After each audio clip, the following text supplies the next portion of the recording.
And a CNN News 18 mega exclusive. In a significant development, Mallojula Venugopal Rao, popularly known as Sonu, who's a Polit Bureau member of the CPI Maoist, along with 60 Maoist cadres, laid down their weapons today in Gadchiroli district of Maharashtra. This is a major setback for the Maoist insurgency, which comes as a result of sustained and coordinated operations by the police forces under the leadership of the Home Ministry and state governments across the country. This is an exclusive given to us by Manoj Gupta. Okay, so let's listen in to first, and then I'm going to go across to my colleague. Bharat की communist party माओवादी केंद्रीय committee press विज्ञप्ति दिनांक 15 अगस्त 2025 हथियारबंद संघर्ष को अस्थायी रूप से त्याग कर भारत की उत्पीड़ित जनता की समस्याओं का निराकरण के लिए जन संघर्षों में भाग बनेंगे। भारत के माननीय प्रधानमंत्री, गृहमंत्री, माओवादी आंदोलन से प्रभावित राज्यों के मुख्यमंत्री एवं गृहमंत्री शांति वार्ता के प्रति सानुकूल रवैया अपनाने वाले सत्ता एवं तमाम विपक्ष पार्टियों के नेतागण, शांति कमेटी के साथियों, पत्रकारों एवं जनता के सामने बदले हुई हमारी पार्टी के रुख को इस प्रेस विज्ञप्ति द्वारा हम स्पष्ट कर रहे हैं। 2025 मार्च आखिरी सप्ताह से हमारी पार्टी सरकार के साथ शांति वार्ता के लिए गंभीर एवं ईमानदारी से प्रयास कर रही है। हमारी पार्टी के केंद्रीय कमेटी का प्रवक्ता कॉमरेड अभय के नाम पर मई 10 को स्वयं हमारी पार्टी के माननीय महासचिव एक प्रेस बयान जारी किया था। उसमें उन्होंने हमारी पार्टी हथियार छोड़ने के बारे में उल्लेख करते हुए इस अत्यंत महत्वपूर्ण विषय पर हमारी पार्टी के सर्वोच्च नेतृत्वकारी कॉमरेडों से सलाह मशविरा करने के लिए 1 माह के समय की मांग करते हुए सरकार के सामने सीज फायर का प्रस्ताव रखा था, लेकिन दुर्भाग्यवश उस पर केंद्र सरकार अपने सानुकूल रुख को जाहिर नहीं किया था, बल्कि जनवरी 2024 से जारी अपनी घेराव और उन्मूलन सैनिक हमलों को और तेज किए हैं। फलस्वरूप सैकड़ों की संख्या में सशस्त्र पुलिस बल की तैनाती कर चलाए गए घेराव एवं उन्मूलन हमले में 21 मई को हुई एक भीषण हमले में साहसिक रूप से प्रतिरोध करते हुए हमारी पार्टी के महासचिव कॉमरेड बसवराजू सहित केंद्रीय कमेटी के स्टाफ एवं उनके सुरक्षा गार्ड के 28 साथी शहीद हुए। उपरोक्त परिप्रेक्ष्य में उनसे पहल किए गए शांति वार्ता के प्रक्रिया को बीच में आधा अधूरा ना छोड़कर उनके विचारों के अनुरूप शांति वार्ता को आगे बढ़ाने के लिए हम यह निर्णय लिया और उस पर इस प्रेस बयान को जारी कर रहे हैं। हमारी पार्टी के माननीय महासचिव के पहल कदमी पर शुरू हुई शांति वार्ता के प्रक्रिया को आगे ले जाने के तहत हम ये स्पष्ट कर रहा है कि बदले हुए विश्व एवं देश के परिस्थितियों के अलावा लगातार देश के प्रधानमंत्री, गृहमंत्री से लेकर वरिष्ठ पुलिस अधिकारियों तक हम हथियार छोड़कर मुख्य धारा में शामिल होने के लिए किए जा रहे अनुरोधों के मद्देनज़र हम हथियार छोड़ने के लिए निर्णय लिए हैं। Let me go across to my colleague Anand Narasimhan, who is now joining us on the phone line. Anand, this has been a relentless campaign of the government, of the Home Ministry, in close coordination with the state governments. We have to make Bharat Naxal Mukt. Big development here? Very big development, big victory. Morning, Pallavi, and to our viewers, it's a big victory towards the step of making Bharat Naxal Mukt by March 2026. In fact, this was a call that was made, issued, calling for laying down of weapons. This was sometime in September 2025. And what happened is that Venugopal Rao, or Sonu as he's known very popularly, got a lot of support from the Maoist cadre in Chhattisgarh and in that region, Maharashtra and that region. And many said, okay, let's lay down arms because of the relentless pressure of the forces and the ground operations, which had been seeing huge extermination of this entire Maoist cadre. Now, what is happening is they have all turned around, and he's now in this phono or this conversation that we heard, the audio that we heard. He has said that since March, they had been engaging with the government in terms of laying down weapons, winding up of operations, and giving up the route of picking up arms against the state. But he's also hinted that this does not mean that the entire Maoist movement is over in Bharat. They will actually now join the mainstream, and they will try and use politics and get into the electoral process to try and win over people, and also to establish what their thought and political ideology is, and to further that, which is welcome, because that's what should happen in a democracy.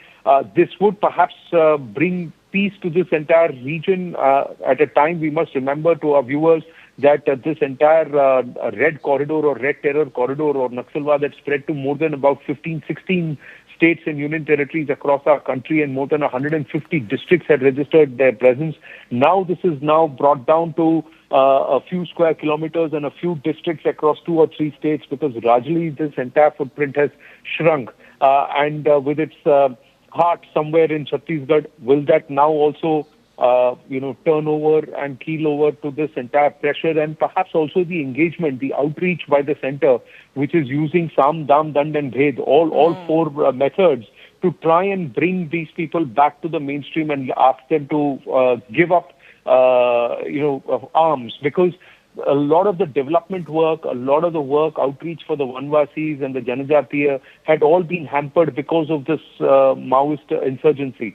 Now, if this stops, then right in the heart of our country, and at least some of the far-flung regions, the entire dream of Antyodaya, that is no person left behind and light at the darkest corner of our country, those ideas of some of the people who had a great vision for Bharat, their dreams can now be brought to fruition. Pandit Deen Dayal Upadhyay, and there are so many others who had this dream and who had this vision. And for that to have come to fruition, Maoism has to end, or Maoist terror or Naxalwad has to end. And Anand, so many of us who've also traveled to these Naxal-affected areas like Chhattisgarh and all, we would see for ourselves that how the innocent villagers used to be lured by a promise of development which never really happened. Now, this target of March 2026, where we are going to become Naxal-Mukt Bharat, that certainly seems to be a reality which could be achieved much before that. Not just Chhattisgarh, but Maharashtra, pockets of Andhra Pradesh also, those border areas. Yes, it is. And it's spread into those forest regions. And that's why I said Madhya Pradesh, Chhattisgarh, Andhra Pradesh, parts of Karnataka, Maharashtra. This was where, and then they had spread into Bihar, Jharkhand, and slowly the footprint was, going up to an extent where insurgency had become a huge impediment to growth in these states. It had also led to perhaps the alienation of a lot of the Vanvasis and the Janajatiya, because of the fact that they were caught between a rock and a hard place.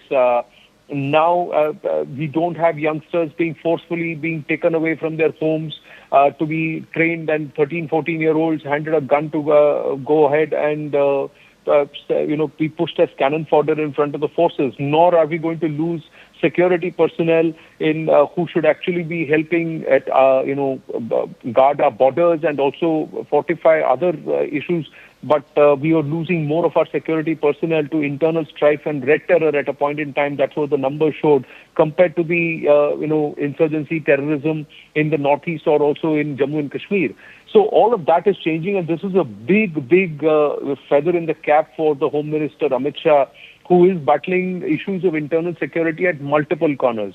Once Naxalwad and Maoism ends, red terror ends, perhaps he can then move on to the next challenge, which has been repeatedly highlighted, and he also himself said, is of illegals infesting Bharat.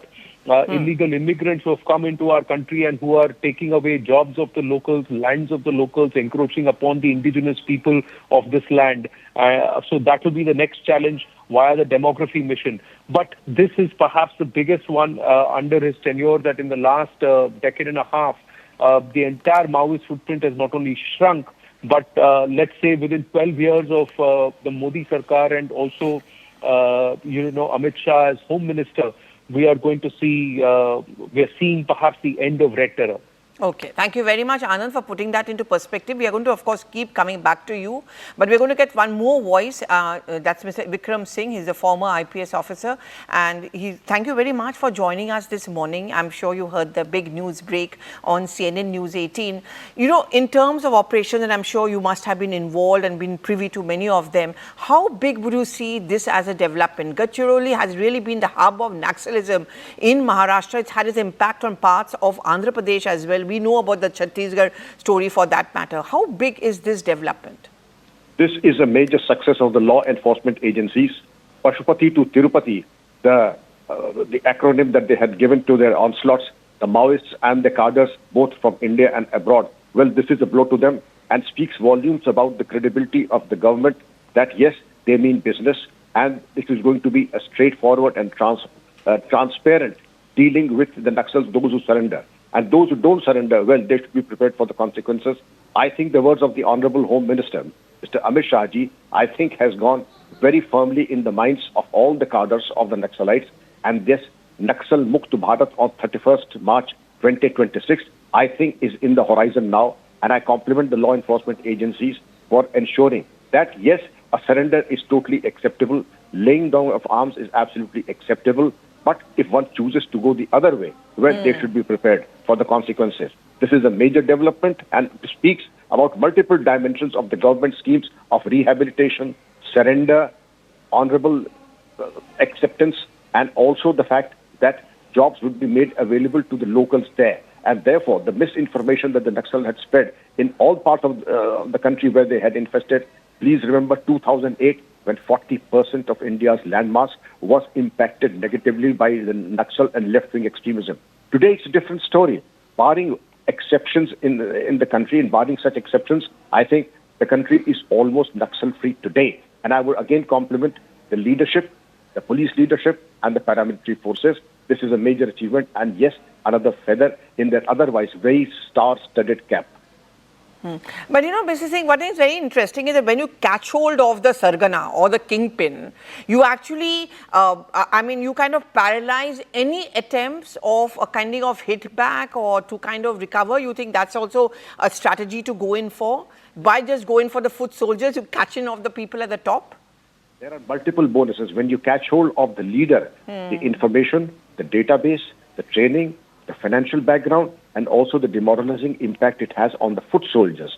The foot soldiers look upon the leadership, and if the leadership has chosen to surrender, it sends a cascading effect down the line. Therefore, every foot soldier, make no mistake about it, would be thinking of laying down arms. And again, it has a very, very positive impact, not only on the foot soldiers, but also reinforces the confidence of the local population as well. Okay, thank you very much, Vikram Singh, and thank you very much, Anand, for putting all of this big story, an exclusive news break.